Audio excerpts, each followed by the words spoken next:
El científico asesinado, Leonardo Vetra, ha sido marcado por el Assassin con un extraño símbolo que dice Illuminati. Langdon lo describe como un ambigrama, un símbolo legible desde cualquier perspectiva. Las marcas de los Illuminati pronto estarán sobre los cuerpos de los cardenales más importantes del Vaticano, guiando a Langdon por toda Roma en un rastro de horribles asesinatos. ¿Podría el Assassin estar siguiendo órdenes dadas siglos antes por los fundadores de los Illuminati, Galileo y Bernini? Los ambigramas son una invención moderna, probablemente de los años 70. Dan Brown encontró a un hombre llamado John Langdon, el mismo apellido que al final daría a su personaje principal, Robert Langdon, que crea ambigramas para ganarse la vida, y le hizo crear los ambigramas usados en Ángeles y Demonios. No se tiene noticia de que existieran en el siglo XVII, y está claro que no se habrían hecho en inglés, ni en Italia, ni en Alemania, donde empezaron los Illuminati. ¿Podría Galileo, uno de los científicos más reverenciados de la historia, albergar tanto odio por la Iglesia Católica? ¿Podría haber sido el cerebro tras el plan de los Illuminati? Dan Brown crea la idea de que durante el terrible periodo de la Inquisición en Europa, y particularmente en Roma, los científicos sufrieron abusos y torturas, y fueron víctimas de la Inquisición por su énfasis en el pensamiento científico en lugar del pensamiento religioso. Evidentemente, tiene en mente el caso de Galileo, del que se habla profusamente en la novela. Dan Brown piensa que eso le ocurrió a mucha gente, y eso no es cierto. A Galileo le juzgaron por apoyar la radical teoría de Copérnico de que la Tierra gira alrededor del Sol. Esto contradecía totalmente el universo geocéntrico descrito en la Biblia, que se creía que era la palabra literal de Dios. Para la Iglesia, Galileo era un traidor. Era lo suficientemente listo para saber que estudiaba el mundo real y que entraba en conflicto con algunas de las interpretaciones de la Biblia. Pero aún así, era un hombre religioso, así que ¿cómo reconciliar los dos puntos de vista? Dio un paso atrás y dijo que la Biblia decía cómo ir al cielo, no cómo funcionaba el cielo. Fue una revelación científica. Significaba que podemos usar nuestras propias investigaciones para deducir la naturaleza del mundo sin remitirnos a ningún documento que exista bajo ciertas premisas que impliquen que sea la verdad absoluta. Copérnico publicó su revolucionaria teoría en 1543, pero no le prestaron atención.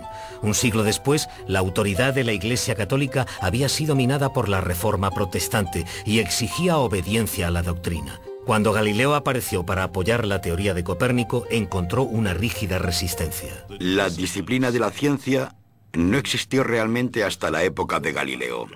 Y Galileo estaba dispuesto a ceder el lugar a los teólogos en asuntos de teología. Pero quería que la Iglesia reconociera el trabajo que él y sus compañeros científicos estaban haciendo, buscando la verdad mediante hechos. La Iglesia, por supuesto, veía a los científicos como una gran amenaza para la teología y sus creencias en ese momento. El Papa le pidió a Galileo que evitase enseñar la teoría de Copérnico como un hecho. En lugar de eso, el extravagante científico publicó un libro, Diálogos sobre los dos máximos sistemas del mundo, en el que apoyaba abiertamente a Copérnico. No lo escribió en latín, la lengua académica, sino en italiano vernáculo. Cualquier italiano que supiera leer podía acceder al libro y entender sus ideas. Era un desafío al poder del Estado, y el poder del Estado era el poder de la Iglesia. Para empeorar las cosas, el personaje que apoyaba las ideas de la Iglesia se llamaba Simplicio. Era un personaje un tanto imbécil, al que ayudaban el resto de personajes de la conversación. La identidad del Papa se insinuaba claramente en ese personaje. Así que se estaba riendo del Papa, no solo discrepando de sus ideas. Y yo creo que eso haría enfadar mucho al Papa. Durante su juicio, Galileo accedió a firmar una declaración de culpa, pero solo si se retiraba una frase en la que se sugería que no había incumplido sus deberes como católico. Galileo podía negar todo aquello en lo que creía científicamente, pero no podía soportar ser considerado un mal católico. Eso es parte del motivo por el que nunca le condenaron a muerte, pero no podía reprimir esas ideas que veía que eran ciertas. El científico tenía motivos para estar enfadado.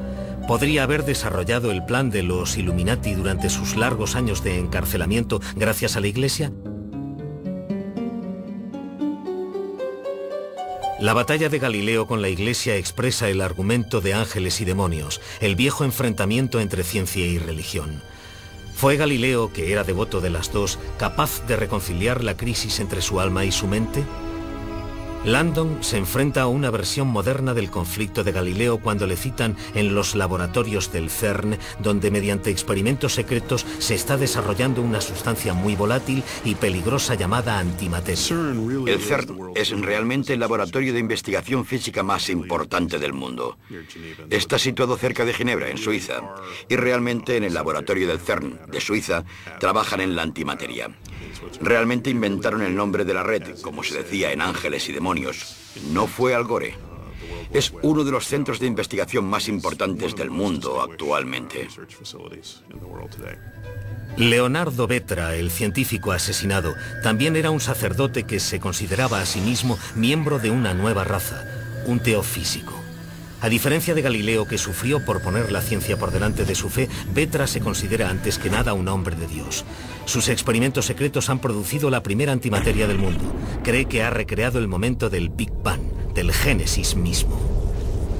Bueno, el personaje de Leonardo Vetra que conocemos al principio de la novela es un reflejo del interesante cosmólogo belga Georges Lemaitre, pensador de principios del siglo XX, que era sacerdote católico y también astrónomo y físico. Lemaitre fue la primera persona que articuló lo que conocemos como la hipótesis del Big Bang. La historia del Génesis en la Biblia describe cómo Dios creó el universo a partir de un oscuro vacío. La descripción es inquietantemente similar a la teoría científica del Big Bang, que dice que a partir de una densidad atómica infinitesimal, una explosión creó la materia, la antimateria, la luz y el tiempo. El Big Bang no es algo que nos inventásemos. Fue una observación de Edwin Hubble, el científico que dio nombre al famoso telescopio. Miraba el cielo nocturno, encontró unos objetos borrosos y descubrió que eran otras galaxias, como la Vía Láctea, islas enteras, universos. ¿Y qué hacen allí? ¿Están quietas? No, se están alejando. Todo el universo está en un estado de expansión. Podemos preguntarnos, si nos estamos expandiendo, ¿qué pasa si retrasamos el reloj? ¿Cómo era el universo en el pasado? La primera persona que hizo ese cálculo fue Georges Lemaitre, un sacerdote jesuita que estudió las ecuaciones de Einstein y dijo que al principio de todo el universo era mucho más pequeño, más cálido y más denso. Bajo esas condiciones, ¿qué tipo de universo se crea? Y así nació la idea, apoyado por los datos, de que el universo tenía un principio que actualmente llamamos Big Bang. Galileo creía que la ciencia y la religión eran dos caminos complementarios para cumplir el objetivo de entender a Dios. El científico asesinado de Brown, Leonardo Vetra, ha ido un paso más allá. La bomba del Vaticano resulta ser un recipiente con antimateria robado del laboratorio de Vetra.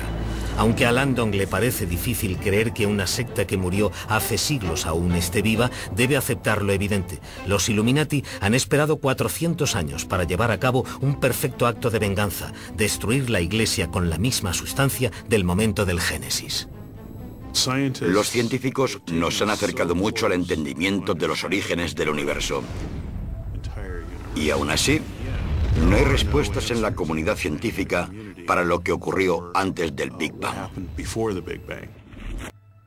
Y ese, por supuesto, es el mundo de la religión. Miren el número de libros que hay en las estanterías que contienen la palabra Dios y la palabra física en el título. En el fondo, la gente quiere reconciliar la ciencia y la religión. No hay garantías de que eso vaya a pasar nunca. De hecho, algunas pruebas apuntan a todo lo contrario, pero eso no evita que la gente lo desee. El misterioso trabajo de Leonardo Vetra en el CERN tiene que ver con acelerar partículas subatómicas en un enorme colisionador. Al enviar las partículas en direcciones opuestas a velocidades extremadamente altas, colisionan y explotan. En la versión de Dan Brown, el impacto libera partículas de materia y antimateria, literalmente lo que ocurrió en el momento del Big Bang.